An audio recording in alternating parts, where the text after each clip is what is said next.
मूकं करोति वाचालं पङ्गुं लङ्घयते गिरिं यत्कृपात्तमहं वन्दे परमानन्दमाधवम्। श्रीमन्मदनगोपालं वृन्दारण्यपुरन्दरं श्रीगोविन्दं प्रपद्येऽहं दीनानुग्रहकालकम्।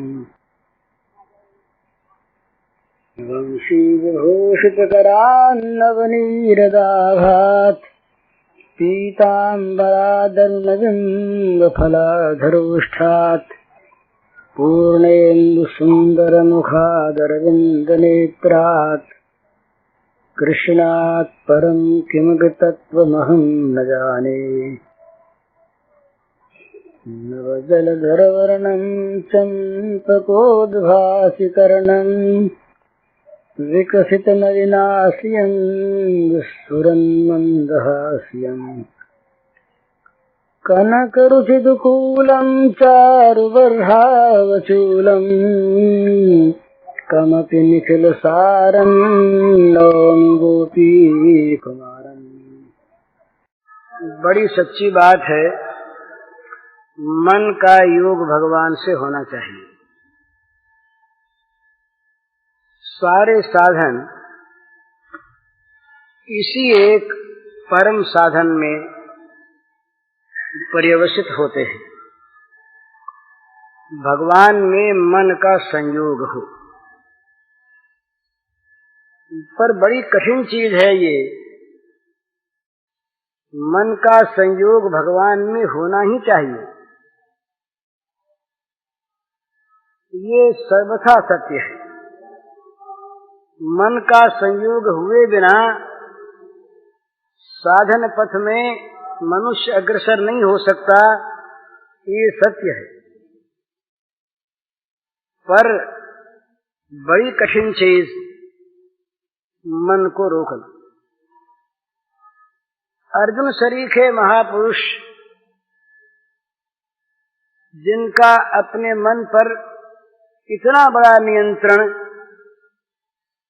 कि वे उर्वशी को मां कह सकते हैं एकांत में। 12 वर्ष का वनवास निर्वासन युधिष्ठिर से मांग लेते हैं केवल नियम की रक्षा के लिए। जो कहते हैं युधिष्ठिर से कि मैं युक्तिवाद से बचना नहीं चाहता, कोई युक्ति लगाकर अपना बचाव कर लूं, ये मैं सीखा नहीं। वो अर्जुन कड़ा उठे, बोले महाराज वायोरिव सुदुष्करम। हवा को रोकना जैसे मुश्किल, उसी प्रकार मन का रुकना मुश्किल। भगवान ने और बातों का खंडन भी किया, इस बात को मान। असंशयम महाबाहो मनोर्दुर्निग्रहम चलम। निस्संदेह हे शूरवीर। बढ़ाना है, संबोधन जो होते हैं ये भी उसी स्तर के होने चाहिए जिसकी बात कहनी है। अवसर के अनुसार ही रागिनी होती है, संबोधन होते हैं, गाय होते हैं। रण में बिहागनी गाया जाता, घर भी वहाँ दूसरी राग, वहाँ आवश्यकता होती है उसकी बिलावल की, वहाँ बिहाग और सोहनी से काम नहीं चलता। तो शूरवीर महाबाहो, तुम बड़े वीर हो, महान भुजाओं वाले हो, तुम्हारा कहना ठीक। असंशयम, मन जो है ये दुर्निग्रह है, बड़ी कठिनता से ये निगृहित होता है, वश में आता है, और मन बड़ा चंचल है। पर अभ्यास और वैराग्य से ये निगृहित हो सकता है, ऐसा भगवान ने कहा। साधारण उत्तर दिया। पर मन के लगने के लिए किसी प्रकार के किसी एक कारण की आवश्यकता होती, जो मन को जबरदस्ती खींच ले। कंस के सामने ये स्थिति आ गई जब कंस ने बड़े भारी बलवान दैत्यों को भेजा नंद कि छोटे से बच्चे को मारने के लिए। बड़े बड़े ऐसे दानव गए जिनके लिए कोई संदेह कुछ था ही नहीं था कि ये बच्चों को बिना मारे लौटेंगे, उन सब के मरने का समाचार आ गया। कंस ने बुलाया श्री कृष्ण को, बलराम को, इसलिए कि यहाँ बुलाकर किसी प्रकार से उन्हें मरवा डाला जाए। पर वो मन में उसके इतना भय हो गया कि यहाँ आने पर कहीं मुझको न मार दे। इतनों को मार दिया, यहाँ आकर कहीं मुझको न मार दे, तो उसकी दशा क्या हो गई। भय बन गया। भय ने स्मरण को उद्बुद्ध कर दिया, जगा दिया स्मरण को। रात को सोता कंस घबरा के उससे आया, सपने में देखता है श्री कृष्ण को, जागते में देखता है। ये हिस्टीरिया होता है ना, रोग हिस्टीरिया, जागृत स्वप्न होता है। डॉक्टर साहब जानते हैं, हम तो जानते नहीं, सुनी हुई नहीं। ये होता है जागृत स्वप्न। जागते हुए वो देखता है भूत दिखता है, आदमी दिखता है, सिर में दर्द हो गया, हुआ कुछ नहीं, केवल अपनी मानस कल्पना। तो इसी प्रकार वो मन के संकल्प ने मन को श्री कृष्ण स्मरणमय बना दिया।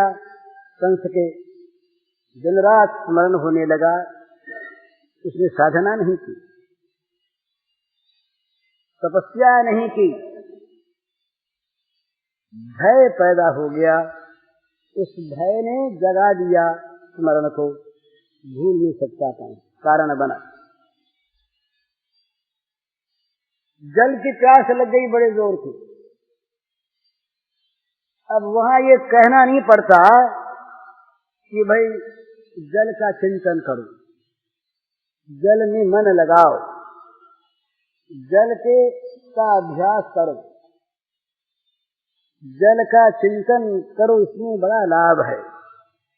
बल्कि कोई ये कहे कि तुम जल को भूल जाए, वो कहेगा भूल तो जाए, पर प्यास तो भूल नहीं देती। ये प्यास ऐसी प्रबल लगी हुई है कि 1000 प्रयत्न करने पर भी जल की विस्मृति होती है। तो उस प्यास ने, आवश्यकता ने, अनिवार्य आवश्यकता ने स्मरण को पैदा कर दिया, कि स्थायी स्मरण हो गया। बोले भाई एक बड़ा सुंदर ग्रंथ है, निकुंज लीला का, बड़ा बढ़िया संस्कृत ग्रंथ है, प्रेम पत्तन। इसमें एक प्रसंग आता है, भगवान श्री कृष्ण मथुरा पधार गए। पीछे से श्री गोपांगनाओं की बड़ी विकट स्थिति। ये दूसरी एक चीज है कि भगवान कभी अलग जाते नहीं, प्रेमियों को छोड़कर गए भी नहीं। परंतु ये प्रेम सरिता के 2 तट होते हैं, विप्रलंभ और संयोग। विप्रलंभावस्था जो है ये प्रेम के विश्वास को बढ़ाने वाली होती, प्रेम रस का संवर्धन करती है। ये विप्रलंभ रस के बाद ये जो शास्त्र के वेदता हैं वो जानते हैं, सब लोग नहीं समझेंगे। तो श्री गोपांगनाओं की स्थिति बड़ी विकट है, और उनमें राधा जी स्थिति तो बहुत ही बड़ी ही शोचनीय। तो एक सखी उनको समझाती, मैं केवल भावानुवाद कहता हूँ। सखी कहती है राधिके, तुम बुद्धिमती हो, जो इतना छल कर सकता है, जो इतना कपट कर सकता है, जो इतना धोखा दे सकता है, ये प्रेम राज्य के शब्द हैं। भला इनको लेकर के डरना नहीं चाहिए कि भगवान को ऐसी बात क्यों कहते हैं। भला इसका स्मरण तुम क्यों करते हैं। छोड़ो, जो कुछ भी तुमको पीड़ा है ये तो उसकी स्मृति की है ना। आज भी तुम भूल जाओ, कोई था ही नहीं, तो तुम अपने घर में हो, राजपुत्री हो, समृद्धशाली तुम्हारा राज्य है, तुम जो चाहो तो कर सकती हो, तुम व्यर्थ में रोकर अपने जीवन को क्यों बिगाड़ रही हो? समझो। बड़ी युक्तियों से सखी ने समझाया। इसमें राधिका ने उत्तर दिया एक ही, सखी मैं चाहती हूँ भूल जाना, मैं याद रखने का अभ्यास नहीं करती और याद रखने की इच्छा नहीं करती, बल्कि मैं ऐसा चाहती हूँ कि ये स्मरण न हो,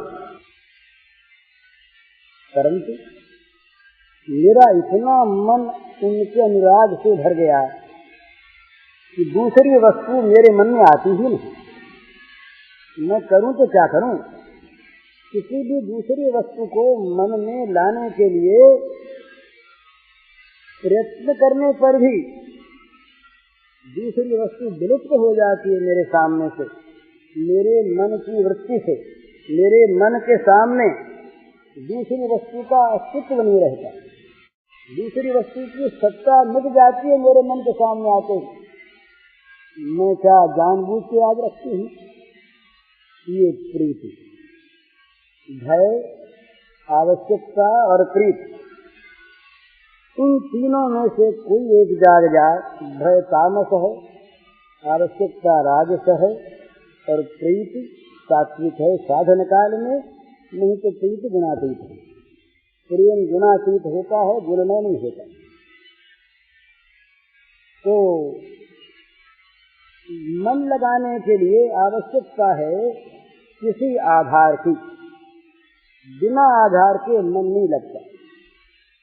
वो आधार हम लोगों के लिए तो यह है कि भाई मुक्ति मिलेगी, बंधन में है, बंधन का दुख मुक्ति के सुख को सामने लाता है और मुक्ति का सुख भगवान में मन लगाने से, भगवान के स्मरण से होगा, इसलिए स्मरण करते हैं। ये भी एक कारण है। मुक्ति की अगर तीव्र वांछा हो जाए, भगवान शंकराचार्य ने वेदांत सिद्धांत संग्रह में मुमुक्षा के भेद किए हैं, मोक्ष की इच्छा के भेद किए हैं। मोक्ष की इच्छा तीव्रतर तीव्रतम होती है, मध्यतर मध्यतम होती है। तो इसी प्रकार वो जो अगर अत्यंत मंद है, मंदतर मंदतम, मंदतम यदि मोक्ष की इच्छा है, मुमुक्षा है, तो वो उसका मन नहीं लगता। ये नहीं लगता कि भाई 100 चीज घर में है वो भी आ जाए, घर में बाजा भी है, घर में जूते भी रखे हैं, घर में अलमारी भी है, तो घर में भगवान भी रहे, क्या हर्ज है? एक चीज अच्छी चीज है, तो बढ़िया चीज वो भी घर में रहे, शोभा बढ़ाएगी घर की। और ना हुई तो कोई बात है नहीं, कोई काम को अपना अटका है ही नहीं, न सही। ये मंद का इच्छा का रूप बताया कि जिसके न आने पर किसी प्रकार की हानि की कल्पना नहीं होती, मिल जाने पर शोभा बढ़ने की कल्पना होती है। इस प्रकार की इच्छा मंद इच्छा है। तो इस मुमुक्षा में भी भेद है। तो मन का आधार होना चाहिए, जिस आधार को लेकर के मन लगे। तो ये अच्छे संग से, सत्संग से, भक्तों के, प्रेमियों के, ज्ञानियों के, योगियों के, महात्माओं के संग से, स्वाध्याय से आधार मिलता है। भगवान को क्यों भजें? भगवान को भजने से क्या होगा? बिना आधार के भजन नहीं है। कोई न कोई ऐसा प्रबल कारण होना चाहिए जिसके लिए मन का इधर आकर्षण हो, और आकर्षण बढ़ते बढ़ते इस प्रकार बढ़े कि दूसरे सारे आकर्षण इस एक के अंदर विलुप्त हो जाए। यही साधना की उनकी स्थिति है, जहाँ दूसरे सारे के सारे पदार्थ, दूसरी सारी इच्छाएं, दूसरी सारी आवश्यकताएं उस एक में अपने को विलीन कर दे, जो आवश्यकता सारी आवश्यकताओं को खा जाए, आत्मसात कर ले। इस प्रकार की इच्छा जागृत हो जाए तो भगवान के मिलने में विलंब नहीं होगा। तत्काल फिर स्मरण तो महाराज अपने आप होता है। तो स्मरण कैसे हो, स्मरण क्यों हो? तो या तो भय से हो, या आवश्यकता से हो, या प्रीति से हो, जिसमें मन को कुछ प्रसन्नता मिले। मन चाहता है आनंद स्वाभाविक।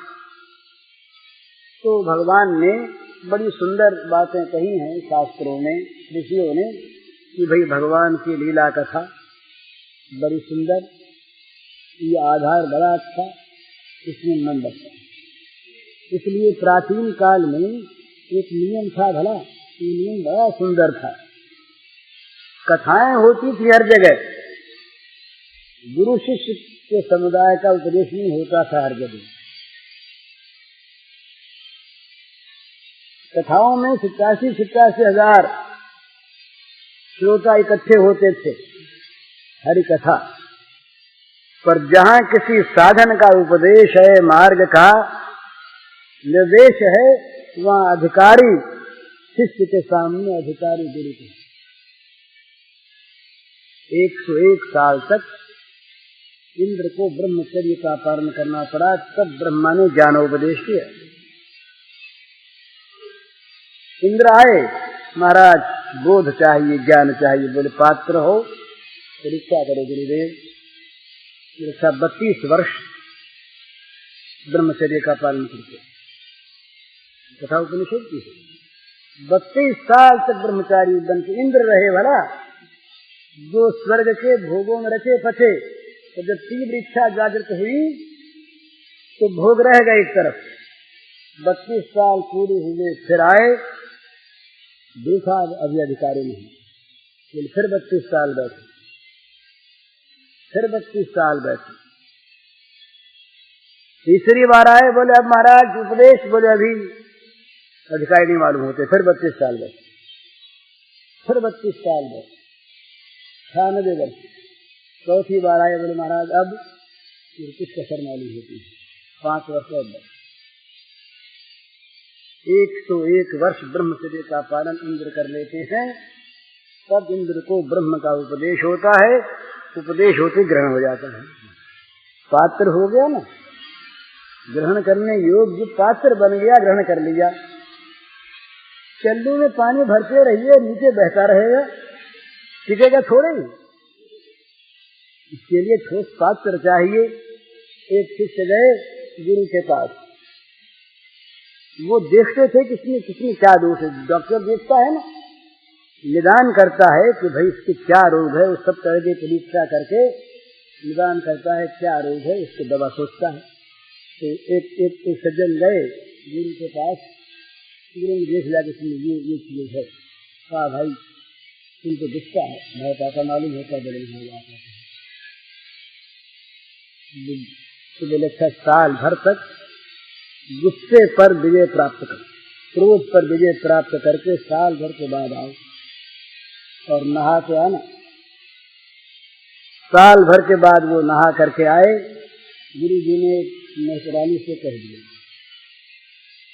कि देखो एक काम करना, ये जब नहा करके आवे तो इनके बगल से झाड़ू देना, जिससे थोड़ा सा गर्द उड़े, सुना उना नहीं। अब ये नहा करके तैयार होकर के उपदेश प्राप्त करने के लिए गुरु के समीप आने लगे। नौकरानी ने जरा सी गर्द उड़ा दी, इस लगी गर्द गुस्सा आ, मारने दौड़े, वो भाग गए। शाम से गुरु के पास आए, गुरु महाराज बोले तुम मारने डरते हो, अभी तो भैया मारने दौड़ते हो, साल भर फिर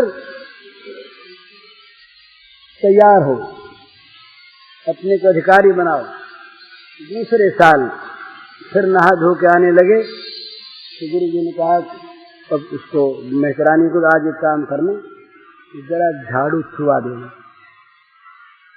जो झाड़ू से मैला साफ करती, पूरा साफ करती है, जरा सा वो झाड़ू छुआ दे। बोले मारेगा तो? बोले मारेगा नहीं, तुम छुआ। तो वो आए, समीप पहुंचो, मेहरानी खड़ी थी, झाड़ू छुआ दिया, 10-5 गुरबचन कहे, और मारने को तो नहीं दे रहे, बके खूब गाली दी। जब आदमी क्रोध में आता है कहे तो बच्चा आए गुरु जी के पास, बोले महाराज बोध प्राप्त हो, 2 वर्ष हो गए। बोले अभी तुमको बोध प्राप्त हो, अभी तुम गाली बकते हो, साल भर फिर तैयार हो, क्रोध का नाश होने पर उपदेश मिलेगा। ठीक, हाँ सच्चा, नहीं तो महाराज उग जाए एक दिन में। बोले ऐसे गुरु को छोड़ो, आए थे उपदेश देने वाले तो साल भर तक नाक रगड़ाता है, नहीं चाहिए ऐसा गुरु, हमें तो अबका ब्रह्म ज्ञान चाहिए। अभी तो ब्रह्म ज्ञान महाराज मिल भी जाता है, और वो मान भी लेता है, और होता है ब्रह्म ज्ञान, ब्रह्म के बदले भ्रम होता है। तीसरे साल हुआ तब गुरु जी ने कहा आज एक काम करना, मैला वेला तो नहीं, पर कूड़े की टोकरी ऊपर डाल देना, कूड़े की टोकरी। कब तो मारेगा ही? बोले आज बिल्कुल नहीं मारेगा। 3 साल की लगातार साधना हो गई है। अब वो वहां से नहा करके आए, बेचारे गंगा नहा करके आए, तैयार थी, खड़ी थी। गुरु जी ने कहा डरना उड़ना मत, आज कुछ नहीं करेगा। वो उड़े, टोकरी उड़े से ही सब दंडवत करके गिर गए। भैया यही तो मेरी गुरु है। 3 साल तक थोड़े परीक्षा करके मुझको इस योग्य बनाया। मैं तेरा तसल्ली थी, देनी ही तेरा माँ बिचारी गदगद हो गई।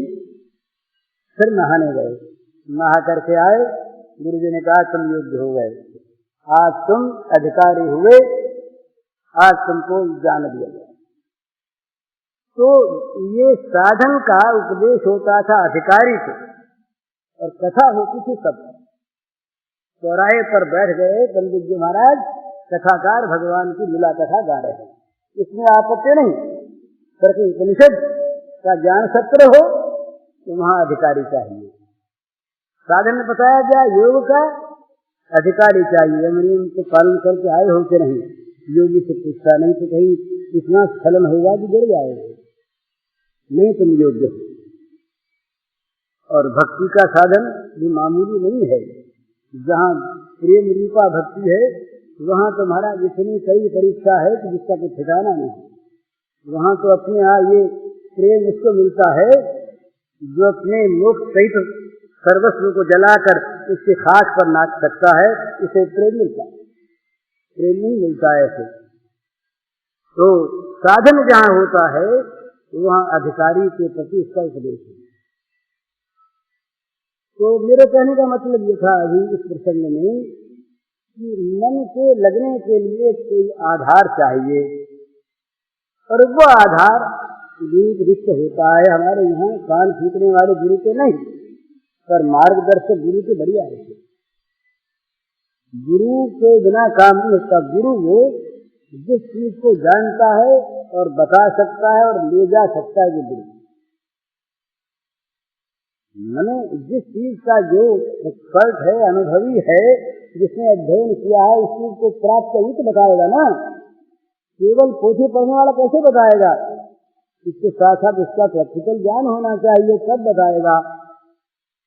तो योग्य गुरु से तो गुरु न मिले तो बड़ी सीधी चीज है। आधार के लिए भगवान से प्रार्थना, और इन आधारों में सबसे बड़ा आधार एक हमारे वैष्णवों ने माना है, बड़ा सुंदर, उन्होंने तो नहीं माना, हमको तो अच्छा लगता है।